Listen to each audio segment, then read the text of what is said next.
పరిసయ్యులు అంత శక్తివంతులు, ధార్మికులైతే మరి వారు యేసును చూసి ఎందుకు భయపడ్డారు? నిజం అర్థం చేసుకోవాలంటే మనం ఆనాటి పరిస్థితిని అర్థం చేసుకోవాలి.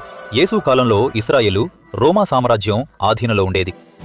ప్రజలను ఏకం చేసే ఏ ఉద్యమాన్నైనా రోమ్ అస్సలు సహించేది కాదు. మరియు ఇక్కడ ఏదో అసాధారణమైనది జరుగుతోంది.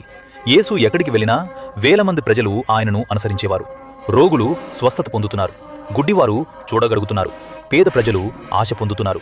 మరియు అన్నిటికంటే ముఖ్యమైన విషయం ఏమిటంటే దేవుని చేరుకోవడానికి మత నాయకుల అవసరం లేదని యేసు చెబుతున్నారు. ప్రజలు నేరుగా దేవుని వద్దకు రావచ్చు. ఈ విషయం మొత్తం మత వ్యవస్థకు ఒక పెద్ద ముప్పుగా మారింది. అందుకే బైబిల్లో ఇలా వ్రాయబడింది, మనం అతన్ని ఇలాగే కొనసాగనిస్తే అందరూ అతనిని నమ్ముతారు.